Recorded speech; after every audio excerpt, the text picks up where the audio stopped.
Hello students, good morning and Jai Swaminarayan to all of you. Today I am going to start a new chapter of supplementary reading, chapter 5, Footprints Without Feet, written by H.C. Wells. As you know, the title of our book is also Footprints Without Feet. So it's a very interesting story, Footprints Without Feet. You had seen the movie Mr. India. So like this, it's a story about an invisible person. So friends, it's a very interesting story. So you have to listen the story very attentively. First of all, I want to tell about the writer H.C. Wells. Herbert George Wells, H.C. Wells, was born 21st September 1866 and he was died 13 August 1946. He was a prolific English writer in many genres, including novel, history, politics, and textbooks. He is now best remembered for his science fiction. His most notable science fiction works include The War of the Worlds, The Time Machine, The Invisible Man, and The Island of Dr. Moreau. He was born at Atlas House, 46 High Street, Bromley, Kent, England on 21st September 1866. He was the fourth and last child of Joseph Wells, a farmer, domestic gardener, and at the same time a shopkeeper, also a professional cricketer. His wife, Sarah Neal, a former domestic servant. So friends, I want to tell summary of this story. ये जो story उसकी main theme क्या है? I want to tell it in Hindi so you can understand very easily. दोस्तों, ये जो story है ये एक तरंगी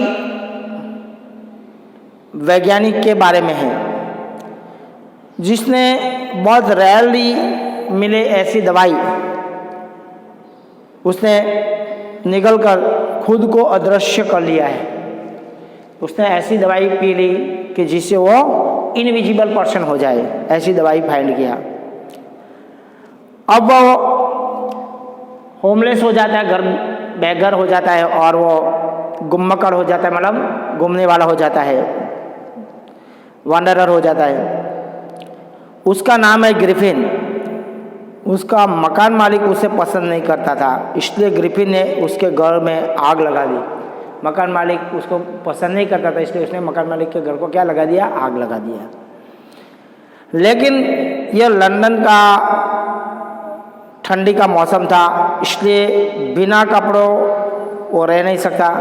इसलिए वह गर्माई के लिए लंदन के एक बड़े स्टोर में घुस गया. स्टोर में उसने खाना खाया और नए कपड़ों का आनंद लिया. और अगली सुबह स्टोर हेल्पर ने उसे पकड़ने के लिए उसका पीछा किया, लेकिन उसने अपने कपड़े उतार दिए और अदृश्य हो गया. उसके बाद उसने एक नाटकीय कंपनी में प्रवेश कर लिया और खुद को पूरे कपड़े पहना दिए और दुकानदार को लूट लिया. फिर वह अपना शांत समय व्यतीत करने के लिए आइपिंग चला गया. उसका धन खर्च हो गया और उसने एक प्रिस्ट था, मतलब पादरी, उसके घर खर्च के लिए रखे हुए रुपये उसने चुरा लिए. श्रीमान श्रीमती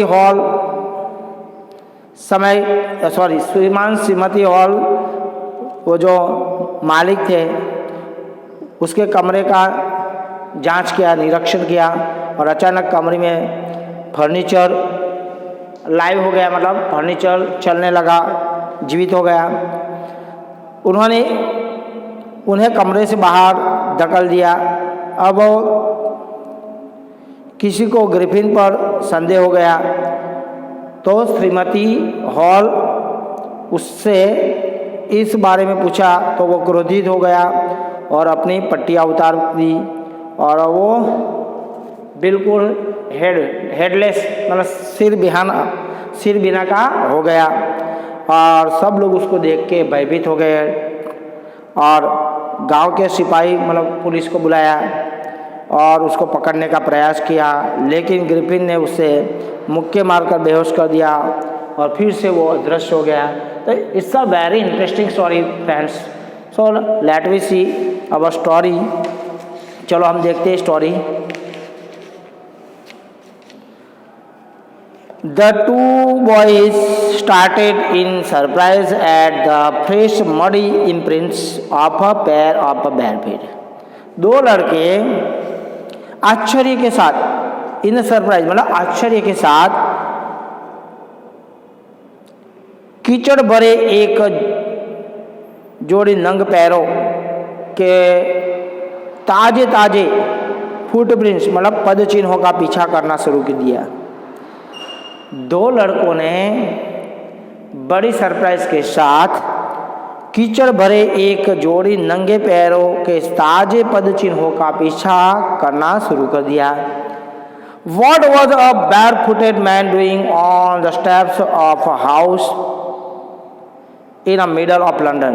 एक नंगे पैर वाला आदमी एक घर की सीढ़ियों पर लंदन के बीच में क्या कर रहा था? And where was the man? और वो आदमी कहाँ था? As they gazed, a remarkable sign met their eye. जैसे उन्होंने नजर डाली तो एक अनूठा नज़ारा देखने को मिला। A fresh footmark appeared from nowhere. एक ताज़ा फुटप्रिंट्स पद चिन्ह कहीं से उभर आया। Further, footprints followed one after another, descending the steps and progressing down the street. ये जो पद चिन्ह थे वो आगे उभरते हुए एक के पीछे एक मतलब दूसरा सीढ़ियों से नीचे उतरते हुए और गली के बागे बढ़ते हुए दिखाई दिया। The boys followed, fascinated, until the muddy impressions became fainter and at last disappeared altogether. लड़कों ने फैसिनेटेड मतलब अट्रैक्टिव हो गए, मोहित होकर तब तक पीछा किया कि जब तक कि वो पद चिन्ह और कमजोर मतलब गुंगले हो जाते, अंत में बिल्कुल लुप्त हो गए, दिखाई भी नहीं देते थे, तब तक उन्होंने पीछा किया। The explanation of mystery was really simple enough. ये जो पहेली थी उसका राज बिल्कुल सरल था। The bewildered boys had been following a scientist who had just discovered how to make the human body transparent. ये bewildered मतलब क्या होता है दोस्तों? bewildered मतलब होता है यहाँ पे बैफल मतलब अचंभित लड़कों ने एक वैज्ञानिक का पीछा कर रहे थे जिसके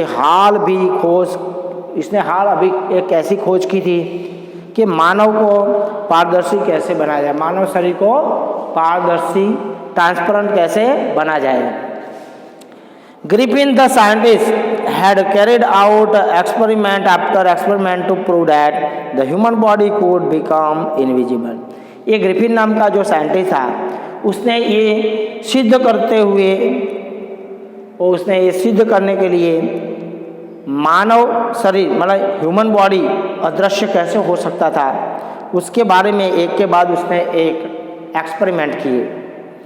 Finally, he swallowed certain rare drugs and his body became as transparent as a sheet of glass. Through it also remained as solid as a glass. Last में उसने एक रेयर मतलब बहुत दुर्लभ मिलने वाली एक ऐसी दवाई निकल गई और उसका बॉडी एक शीशे की शीट होती है, ग्लास शीट, ऐसे पारदर्शी हो गया और शीशे की तरह वो ठोस भी, मतलब ऐसा टफ भी था, सॉलिड भी था। ब्रिलियंट साइंटिस्ट दो he was, Griffin was rather a lawless person. ये जो फिर भी ये जो ग्रिफिन था वो एक प्रतिभाशाली वैज्ञानिक था और एक लॉलेस पर्सन था। लॉलेस मतलब स्वेच्छाचारी, मतलब अपनी मर्जी से काम करने वाला व्यक्ति था। He is a landlord dislike him and try to eject him. उसका मकान मालिक उसे पसंद नहीं करता था और उसे घर से निकालना चाहता था। इजेक्ट हिम, इजेक्ट मतलब to force a person to leave a place, मतलब किसी पर्सन को जगह छोड़ने के लिए फोर्स करना, उसको बोलते हैं इजेक्ट। तो उसका मकान मालिक उसको इजेक्ट कर रहा था। In revenge Griffin set fire to the house. बदले की भावना से ग्रिफिन ने उसके घर को आग लगा दी। To get away without being seen he had to remove his clothes. बिना दिखे, to get away without being seen, बिना किसी को देखे बिना निकलने के लिए उसने अपने कपड़े को उतारने पड़े। Thus it was a become homeless wanderer without clothes, without money and quite invisible until he happened to step in some mud and left footprints as he walked. इस प्रकार से वो एक बेघर हो गया और बिना कपड़े, बिना पैसे, बिल्कुल अदृश्य व्यक्ति बन गया, जब तक कि अचानक उसके पैर कीचड़ में आ पड़े और उसकी वजह से उसका पद चिन्ह को नहीं छोड़ देता, तब तक वो पहचाना जाए नहीं। He escaped easily enough from the boys who follow his footprints in London. वह उन लड़कों के पर्याप्त आसानी से बच निकला जो कि लंदन में उसके जो फुटप्रिंट्स है उसका वो पीछा कर रहे थे, उससे वो बच्चों से वो आसानी से बच के निकल पड़ा। But his adventures were by no means over. लेकिन उसके जो कारनामे थे अभी भी कम हुए नहीं थे। He had chosen a bad time of the year to wander about London without cloth. उसने लंदन में बिना कपड़ों में घूमने के लिए एक वर्ष का एक बुरा समय चुना था। इट वॉज मिड विंटर, और वो था विंटर का मध्य भाग था। The air was bitterly cold and he could not do without cloth. हवा, विंड इतनी जोरदार थी, ठंडी थी और बिना कपड़े उसका काम नहीं चल सकता था। Instead of walking about the streets he decided to sleep into a big London store for warmth. गलियों में घूमने की अपेक्षा उसने लंदन के एक बड़े स्टोर में गर्माहट के लिए चोरी छुपे से घुस जाने का डिसीजन लिया। Closing time arrived, and as soon as the doors were shut, Griffin was able to give himself the pleasure of clothing and feeding himself without regard to expense. Store बंद होने का समय हो गया था और जैसे ही दरवाजे बंद हुए, ग्रिफिन बिल्कुल एक्सपेंस मतलब खर्च की परवाह किए बिना खुद को कपड़े पहनाने और खाना खिलाने का सुख लेने का सक्षम हो गया। He broke open boxes and wrappers and fitted himself out with a warm clothes. उसने ताले तोड़कर बक्से खोल दिए और लिफाफे खोलकर गर्म कपड़े भी पहन लिए। Soon, with shoes and overcoat and wide brim hat, he became a fully dressed and visible person. तुरंत उसने जूते और ओवरकोट और एक चौड़ी किनारी वाला, बड़ी किनारी वाली एक टोपी में वो भली भांति कपड़े पहने हुए पूरी तरह से वो दिखाई देने लगा। In the kitchen of the restaurant he found cold meat and coffee and he followed up the meal with sweets and wine taken from the grocery store. Restaurant की रसोई में, किचन में उसने ठंडा मीट और कॉफ़ी मिल गया और उसने भोजन के बाद उसने किराने की दुकान से मिठाइयाँ खाई और शराब पी। Finally he settle down to sleep on a pile of a प्रिप्ट। लास्ट में वो रसोई के ढेर पर सो गया। सॉरी, लास्ट में वो पिल्स मतलब क्या होता है, रजाई बोलते हैं ना, ऐसे सोने के लिए आते हैं, तो पाइल्स ढेर सारी रजाइयों पे वो सो गया। If only Griffin had managed to wake up in a good time, all might have been well. अगर ग्रिफिन सही समय पे जग जाता तो शायद सब कुछ ठीक हो जाता। As it was, he did not wake up until the assistants were already arriving next morning. अगले दिन वह तब तक नहीं उठा कि जब तक काम करने वाले जो हेल्पर थे उनका आने का समय शुरू हो गया है। When he saw a couple of them approaching, he panicked and began to run. जब उसने उनमें से कई अपनी ओर आते हुए देखे तो उस घबरा गया और वो भागने लगा। They naturally gave chase. उन्होंने स्वाभाविक रूप से उनका पीछा किया।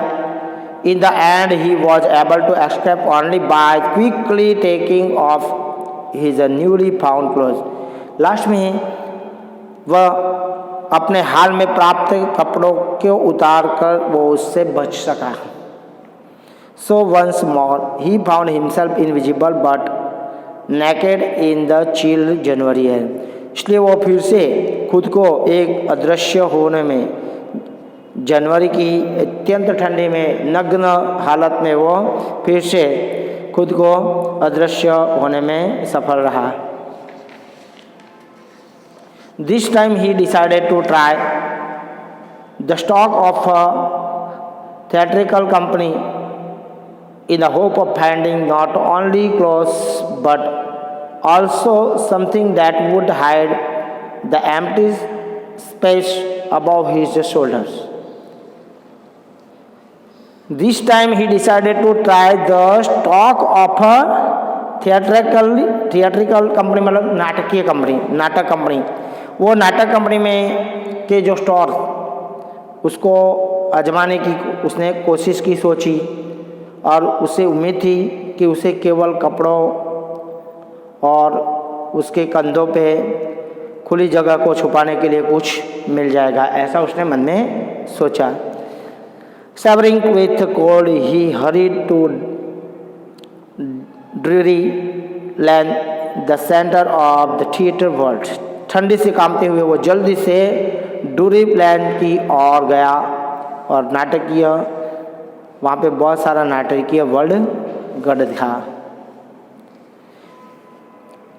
He soon found a suitable shop. उसने जल्दी से एक suitable शॉप मिल गई। He made his way invisible upstairs and came out a little later wearing badgers round his forehead, dark glasses, false nose, big bush side whiskers and a large hat. और वो he made his way upstairs, मतलब सीढ़ियों को चढ़ते हुए उसने अपना रास्ता तो बना लिया, और कुछ समय बाद उसने अपने माथे पर पट्टियाँ बांधी, बैंडेज, काले चश्मे पहने, उसने डार्क ग्लासेस मतलब काले चश्मे पहने, और फॉल्स न्यूज मतलब नकली नाक बनाया, और बाली गलगुच्छे लगाए और हैट पहनकर ऐसा बाहर आया। To escape without being seen, he callously attacked the shopkeeper from behind, after which he robbed him of all the money he could find. बिना देखे, to escape without being seen मतलब कोई देख न ले ऐसे बचकर निकलना। He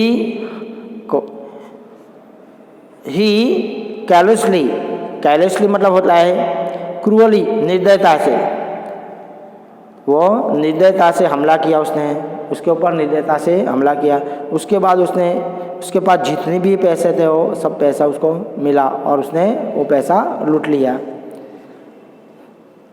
to escape without being seen, बिना कोई देखे ऐसे निकलने के लिए, he callously attack the shopkeeper from behind, पीछे से उसने शॉपकीपर पर हमला किया निर्दयता से। और after which he robbed him, और बाद में उसको लूट लिया। मनी, उसका पैसा लूट लिया, जो उनको देखने मिला वो सब लूट लिया। So friends, I will continue it in my next video. I want to discuss this question answer. How did the invisible man first become invisible? How did the invisible man first become visible? ये जो invisible man है, अदृश्य आदमी, वो पहली बार किस प्रकार प्रकट हो गया? The invisible man was a brilliant scientist, his name was Griffin. और इनविजिबल मैन था, उसका नाम क्या था? ग्रिफिन, और वो बहुत ब्रिलियंट था। He invented a rare drug which he invented a rare drug which made him invisible. उसने एक ऐसी दवाई खोजी थी जो दवाई से वो इनविजिबल हो जाता है। When he dressed himself completely from the theatrical company, he became visible. When he dressed himself completely, जब उसने पूरा कपड़े पहने थिएट्रिकल कंपनी में, he became visible, तो वह विजिबल हो गया। He took bandages और the forehead, उसने अपने फॉरहेड पर क्या पट्टियाँ लगाई, स्पेक्टिकल्स पहने, बिग बुशी साइड और विस्कर लगाई उसने, वाइड ब्रिम हैट लगाया उसने, एंड ओवरकोट, और उसने ओवरकोट पहना। Why was he wandering the streets? वो स्ट्रीट में, गलियों में क्यों भटक रहा था?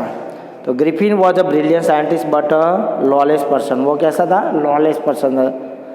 ही जो landlord did not like him, उसका जो मकान मालिक था उसको पसंद नहीं करता था। And wanted to eject him, और उसको वहाँ से निकालने के लिए फोर्स कर रहा था। So he set fire to his house, इसलिए उसके घर को उसने आग लगा दी।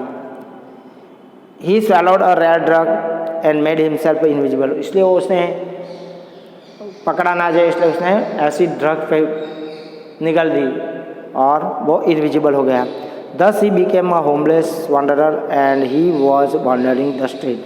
ऐसे वो एक होमलेस बन गया और वॉन्डरिंग करने लगा, घूमने लगा, और वो ऐसे स्ट्रीट में, गलियों में घूमने वाला वो गुम्मकड़ बन गया।